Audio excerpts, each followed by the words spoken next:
Hey there, you are listening to the B2U Podcast, and I am your host, Vanessa Vaughn Matthews, the founder and Chief Resilience Officer of Asfalis Advisors. The B2U Podcast is brought to you by cbrbiz.com, a site connecting you with the resources you need to start and run a business in the Charlotte region. We're bringing business resources directly to you. We discuss a wide range of topics like starting and growing a business, navigating government contracts, and how to set your business apart in and around Charlotte. We're talking with small business experts to get exclusive advice on how to start and run a successful business. Becoming investable is important to anyone trying to get a business off the ground. But where do you start? How can you make yourself more appealing to investors? Here to help us navigate these waters is Christopher Langford of Idea Fund Partners. Chris, welcome to the podcast. Thank you, Vanessa. Well, exciting to be here. I'm excited to have you. Yeah, thanks. So before we get started, can you tell our listeners more about you and your background? Sure, happy to. So I started my career as an investment banker, so helping with mergers and acquisitions and strategy consulting, and happened to focus at the time, partially because of the time I got into investment banking, on the housing market. So this was kind of the mid-2000s. We were in the midst of a big construction boom, and a lot of my background happened to focus on home builders and distributors and specialty contractors. When I moved to Charlotte about 10 years ago, I started to work with Lowe's companies, the big home improvement company, and was able to leverage some of my knowledge in transactions, but also in some of the markets around home improvement to work with them around strategy, business development. And my final role at Lowe's was as the head and the founder of Lowe's Ventures, which was the venture capital arm of Lowe's companies, where we made investments in early stage companies who were either transforming retail or transforming the housing value chain. Recently left Lowe's and became a partner at Idea Fund Partners. So continuing to invest in early stage entrepreneurs, but under a new banner. I love that. So we have some points of similarity there. That's what brought me to Charlotte too, was this home improvement retailer. So if nothing else, they bring great people together. Absolutely. They do a great job of hiring. So let's talk a little bit more about your role at Idea Fund Partners. Like exactly what does that mean and what do you do? Yeah. I ask myself that most days, honestly. No, so, as a partner at Idea Fund Partners, we wear a number of different hats, each one of us. On one side of the hat is we have to raise money. So there's no money to invest without having money in the fund itself. So we do spend our time kind of every few years raising a new vintage of funds. Most of that money comes from high net worth individuals who want to participate in the entrepreneurial ecosystem and also make a good rate of return on their capital. So fundraising is certainly one big element. The second is I do a lot of what you would call sourcing. I meet with entrepreneurs, I talk with them about their business, and ultimately I look and see whether or not they are a fit for what our investment strategy is.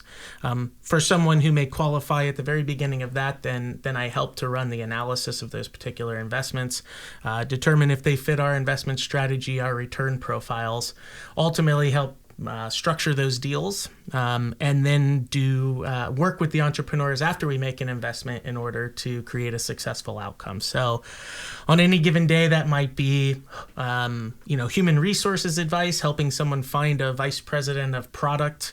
Some days that might be a business development executive where I'm trying to connect them to people that might be able to help them from a partnership perspective. And honestly, probably 50% of the time, I'm kind of a therapist.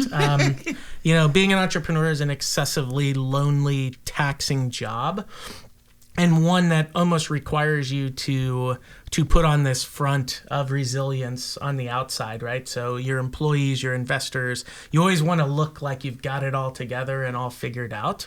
And behind the scenes, it's really nice, I found, to play that role where they can take I can take my board member hat off or my investor hat off and just say, like, how's it going? Like, how are you feeling? What's going on with your family?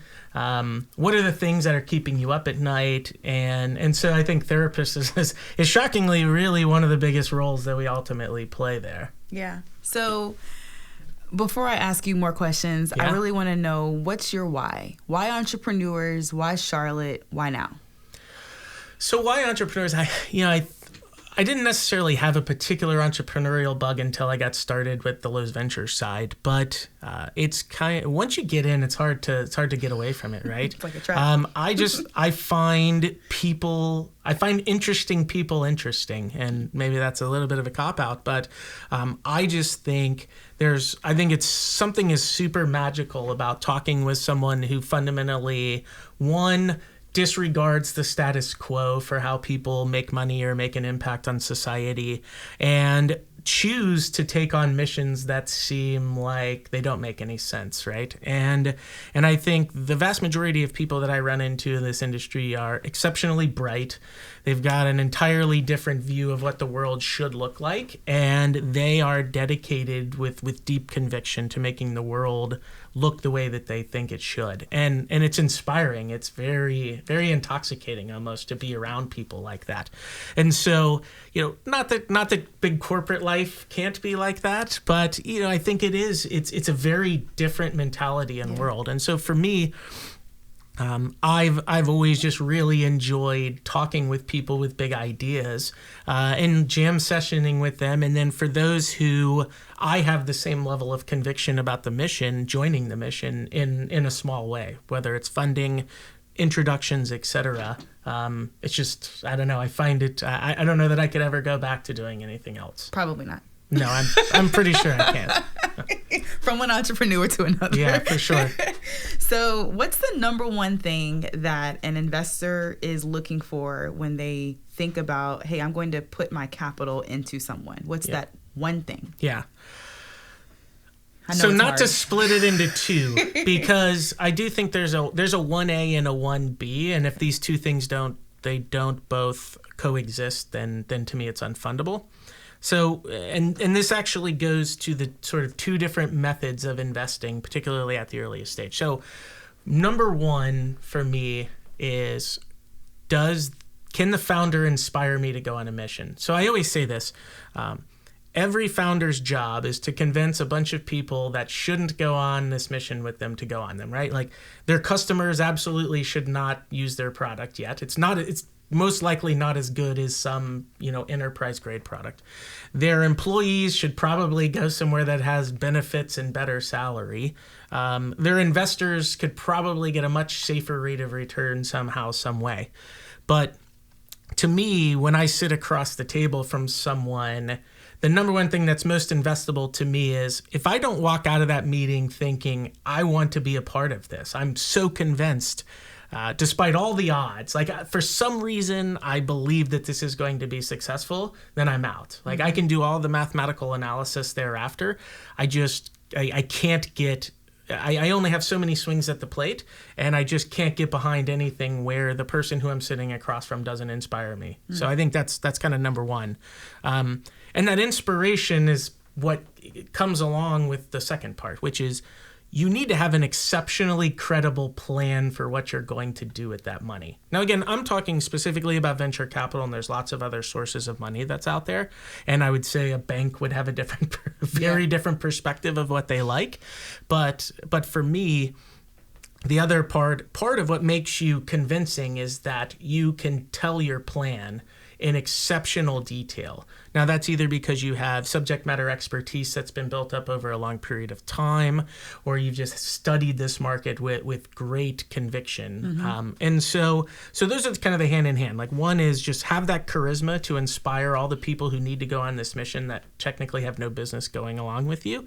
But then you better have a really good plan for how you're going to put the money to work, and ultimately what we're going to get out of it on the back end. So I know it's a cop-out because it's not one, but I think those two things have to go hand in hand. Are you looking for the perfect mentor to help you navigate starting a business? Score's confidential services are free to small business owners and startups, as well as late-stage companies. Their mentoring is face-to-face and tailored to your needs. If you want to learn more about Score, head over to cbrbiz.com. And so some of our business owners are from startup, and some of them have different stages and they're much more advanced. When should I start looking if I'm a business owner for investors? Yeah, I think the answer is when you know what to do with the money. right? So if you absolutely have a plan that you have thought through 100%, then it's time to start looking. It's time to start looking for the capital, right? And I think that, as you progress over time, there's different types of capital that you might be looking for. I think, though, the number one thing is that that's when you start. And I think the sooner the better. So talking specifically about, say, raising equity or venture capital, the one thing I can generally tell you is it's going to take you a lot longer than you think. So I think bank debt might be something, again, totally different. You might have an asset that you can take to a bank. A bank has a very specific underwriting procedure. They pull your credit scores. They look at some particular ratios, and they sort of thumbs up and thumbs down you. And they can do that relatively quickly. When it comes to raising equity, again, it's this, I'm going to tell you a story, I'm going to inspire you, and sometime in the distant future, I'm going to give you a whole bunch more money back than you gave me. That takes a long time. I have never seen a capital raise take less time than we anticipated, and that's even with companies that have decent revenue and traction and growth. So I'd say, one, the best time to start is as soon as you know what to do with it. And two, you absolutely need to start before you need the money. That's another element that I've seen, which is investors will find out how bad you need the money, and the cost of the cost of that capital will go up exponentially depending on how bad you need it. Yeah, I've heard that. Ask when you don't need it, so you can have it when you need it. It's like job hunting, right? People always tell you the best time to go find a new job is when you're relatively happy and you have a job, right? Same thing with raising money. If you say, well, we're going to run out of cash in 4 months, it's time to start raising, then 9 times out of 10, what'll end up happening is 2 or 3 months later, the board's going to start telling you to lay people off and cut costs in order to extend your runway. It takes a lot longer than you think. So I think always be planning for the next fundraising cycle, and ultimately try to wean yourself off of capital as a source to stay alive and move to it as a source of growth. Gotcha. Okay. So how does investment change as your business grows? And if you can, as you think about that, statement, walk us through all the stages of capital from initial setup days to, hey, my business is at a different point now, and we now need an influx of change or an influx of cash for equipment, for, staffing. Sure. Walk us through how that change happens. Yeah, I'd say, the number one thing that changes that I would say is the amount of information available to an investor. And that changes the cost of capital. So the very first day when you have an idea on a PowerPoint deck, the cost of that money is very expensive, right? And so that's probably what most people would consider angel funding, friends and family funding. There's a lot of different names for it, right? But that's, hey, I have an idea. I need $50,000 or $100,000 to build a prototype to prove that this idea doesn't just live in PowerPoint. It can live in software or somewhere else. And so that's kind of your first step. 9 times out of 10, angel or friends and family capital comes from what I call local rich people, right? There's lots of them in Charlotte. There's lots of them in most major metropolitan areas. And, if you can find the local angel group or kind of network your way in through LinkedIn or other channels, what you'll find is most local rich people are constantly looking for these types of deals. And so that's kind of your first form, but at the same time, it's going to be a relatively small check for a moderately larger size of your company. Now, as you sort of prove out, yes, I can build the product, yes, I can get someone to pay me for it, or I can get some initial users, you start to move into what you might call like early stage equity, which is kind of where Idea Fund plays. At that point, it's still relatively expensive capital, right? We want to make 5 to 10 times our money over the span of 7 to 10 years. We'd obviously like to make more than that. We'd like to have the potential for that, but that's relatively expensive. Again, that's equity financing. That's, I believe your story. I believe that if you build it, they will come. I believe that one day you will make more money than you spend, right? There's a lot of things that there's not enough data to prove that those things are 100% true. Then when you cross over into the point of actually being profitable or building with assets, funding starts to get cheaper and cheaper and cheaper, right? So you might have growth capital or private equity capital, bank financing, et cetera, and the cost of all that capital goes down over time. And I'd say like most of the time, it's just 100% correlated to the amount of information that enables me to underwrite it. In the very early days, I just have to believe that people want you, right? If you're $1 million business versus a $100 million business, I've got a lot less data to prove that your business will work. And I think over time, as you prove out more and more pieces of the business as people want it, the product works, we can make money doing it, the cost of capital goes down substantially. Wow. Okay. So you've talked about venture capitalists. You talked about early stage funding. What are some other means of raising capital? And what are some of the opportunities that people need to know about, especially if you're in the Charlotte region, right? People always talk about access to information. Mm-hmm. What information can you share?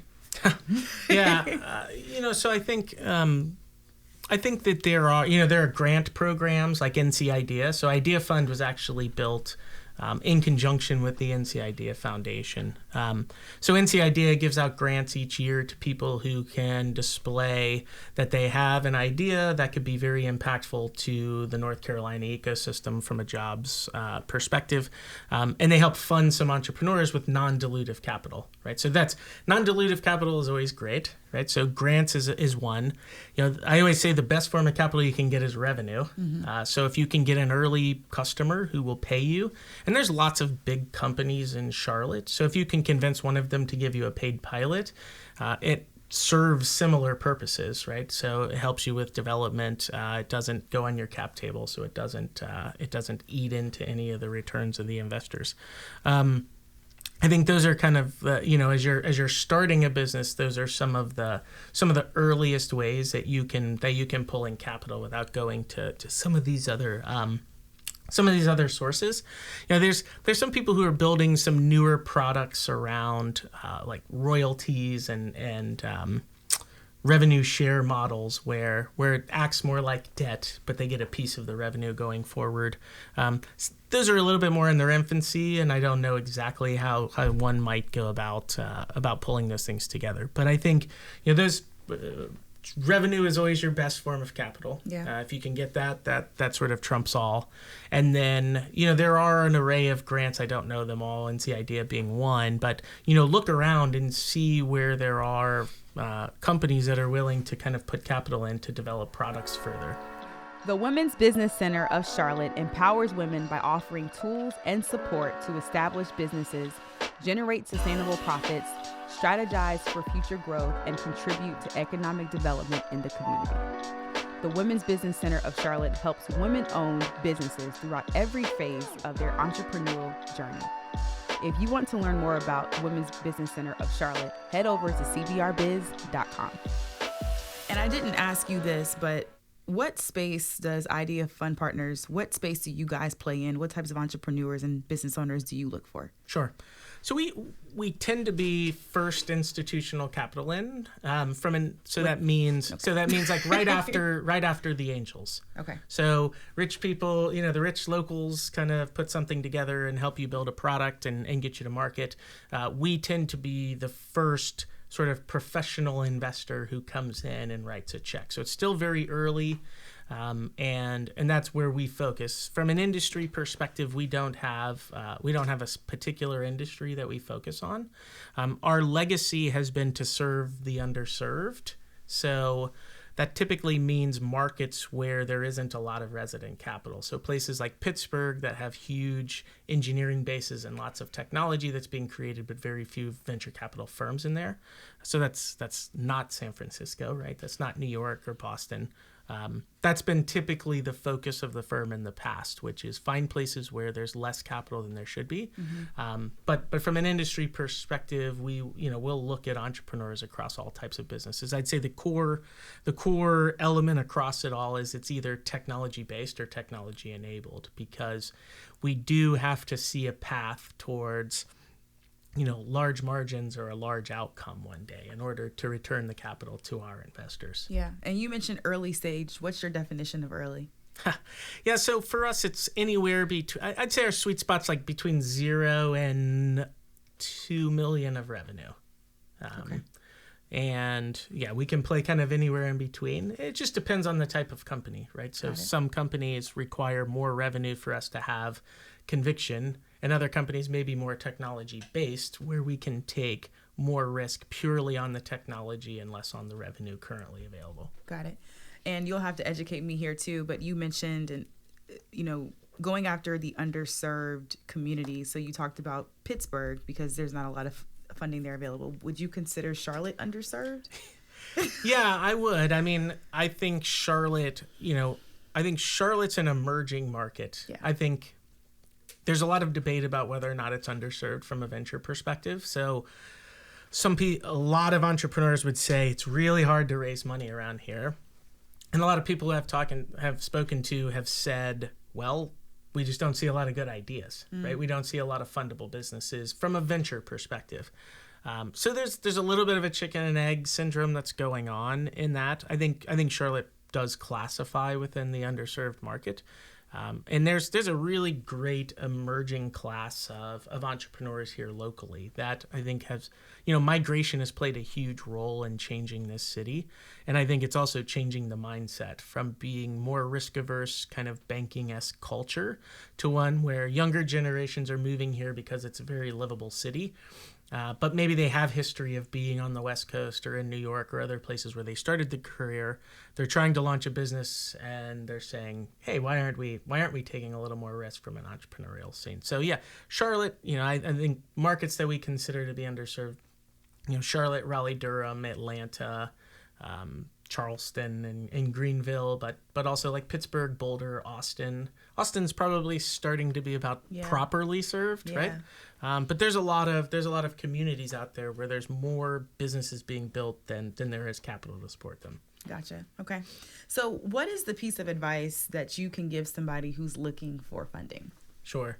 I think first and foremost is make sure you have all of your stuff together, right? You need to know inside and out what your business is, why it's different, what your market looks like, why you're the right. So even if I'm convinced of all those things, I also need to understand why you're the right person to give the money to. 99 times out of 100, you're not the first person who's thought of an idea. And so it all comes down to execution. So tell me why you and your team are the right team to go there. I think the other part is you need to do your homework. You need to understand what kind of capital makes sense for your business, right? So if you're an asset-intense business and you come and pitch me, then I'm going to say, wrong, that's not what I do, right? I don't lend money to businesses that have high asset intensity because they can't scale fast enough, right? In 5 to 7 years, I need you to give me back 10x my money. It's hard to do when you have to put money into fixed assets, right? On the other side, even if you've decided that venture capital is right for you, the other thing is you need to do your homework to try to find the right firm. You need to understand what size of a check do I write, what industries do I invest in, what geographies do I invest in. It's not just anybody with money is the right person for me to talk to. So I think get everything in a row, be able to convince me that you are the right person to take on this mission that's going to have an amazing outcome, and then ultimately get yourself in front of the right capital sources. Love that. So as always, you can tap into the resources that we have available at Charlotte Business Resources. This has been very insightful, and I think it's important because business owners need capital, they need funding, and they need that infrastructure in Charlotte to really grow and build sustainable businesses across the region. So thank you for your time. Yeah, thanks for having me. Before we end, is there anything else that you would like to share with our listeners that you think I have not asked you yet? No, I think the one thing that I'd say, particularly if we're talking about Charlotte is a very open and welcoming ecosystem. Having spent a lot of time in San Francisco and New York, there's a lot they would suggest that their ecosystem is, but it's still very much a you got to find your way into the right people kind of place. What I found about Charlotte is you can reach out to most people involved and they will help you. So don't be afraid to do so. And to that end, I play a role at the Davidson Hurt Hub. So I don't know if anyone knows that, but there's an innovation hub that Davidson created about a year or so ago. And I'm playing a role up there as kind of venture capitalist in residence. So I'll be holding office hours up there for people who have questions, very specifically to be able to spend time with them, give them advice and help them on this path. So, if people are interested, I adhere to the same sort of open door policy that I think a lot of Charlotteans do. So I just say, don't be scared, reach out to someone, even if you're not quite ready. And I've found people to be quite welcoming around here. Well, with that, how can they contact you? What's your social media? What's your website? All the above. Sure. So easiest, you can email me at clangford, Langford @IdeaFundPartners. Find me on LinkedIn. On Twitter as well, @CLangfordVC. And you can go to our website at ideafundpartners.com. So lots of different ways to find me. Awesome. Well, there you have it. For exclusive interviews with small business professionals like Chris, make sure you subscribe to us wherever you find your podcasts or at cbrbiz.com. And if you liked today's show, please rate and review us. If you have any questions or topics or suggestions, please send them in at CBRBiz on Facebook, Twitter, and Instagram. Once again, I am your host, Vanessa Vaughn Matthews, and thanks for listening to CBR B2U Podcast.